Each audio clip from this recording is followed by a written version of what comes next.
Isang mapagpalang araw sa inyo pong lahat. Ngayon po ay January 26, 2026, Lunes. At ngayon ay ginugunita natin ang kapistahan ni na San Timoteo at San Tito, mga obispo.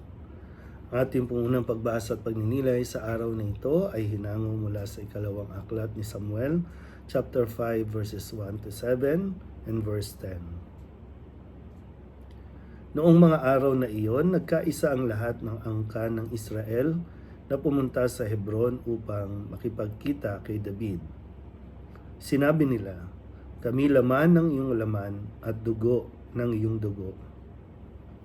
Nang si Saul ang hari namin, nanguna ka sa mga kawal ng Israel sa pakikipagdigma. Ipinangako sa iyo ng Panginoon na gagawing kanyang hari upang mamuno sa kanyang bayan. Lahat ng matatanda ng Israel ay nagpunta nga sa Hebron at dooy nakipagkasundo sa kanya sa harapan ng Panginoon. Pinahiran nila ng langis si David at kinilalang hari sa Israel. Nooy 30 taon na si David at naghari siyang 40 taon. Sa Hebron, 7 taon at kalahati siyang namahala sa Huda. Sa Jerusalem naman ay 33 taon siyang naghari sa buong Israel at Huda.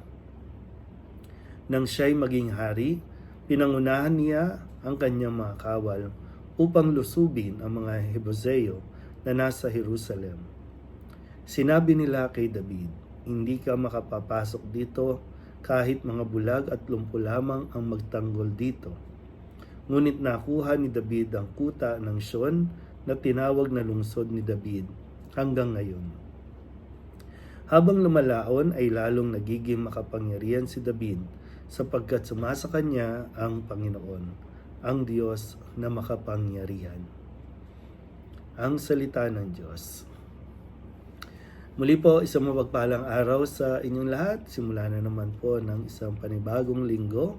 At ngayon nga ang pagpapatuloy ng kwento ni David sa kanyang pamumuno bilang hari. At narinig natin sa pahayag ngayong araw na ito ang paghirang ng mga tribo, no? Pagbibigay nila ng kanilang suporta ng kanila pong pagnanais na si David ay maging hari ng Israel.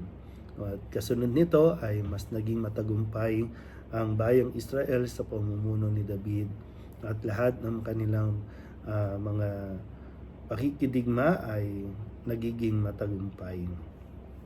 At hanggang sa masakop nila ang Jerusalem at ito na ngayon ang naging capital city o kabisera ng bansa noon.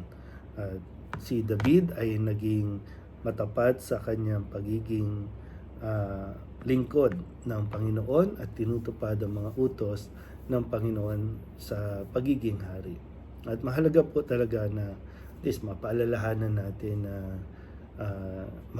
sa isang namumuno, sa isang hari, pangulo man yan o kung ano man ang tawag natin sa isang bansa, mahalaga po ang kanyang katapatan at siya mismo ay sumusunod sa mga kautusan ng Diyos. At ang anumang tagumpay ay nakukuha dahil sa biyaya ng Diyos. Kaya panawagan lang, sana po ang mga leader natin sa iba't ibang bayan at tinuturing na sila ang pinuno, nawa po ay manatili tayong nakatapak sa lupa na mga lingkod lamang ng pagbagamat mayroon tayong mga titulo ng mga title ng pagiging pangulo, pagiging hari o reyna, pero tayo po sa harapan ng Diyos ay mga naglilingkod lamang at ang ating pinaglilingkuran din ay ang bayan na ipinagkatiwala sa atin. So maging ampare,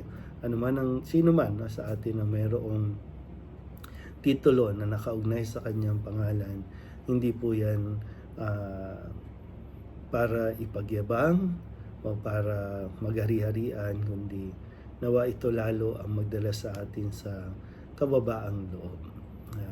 Muli po, isang mapagpalang araw sa inyo po lahat.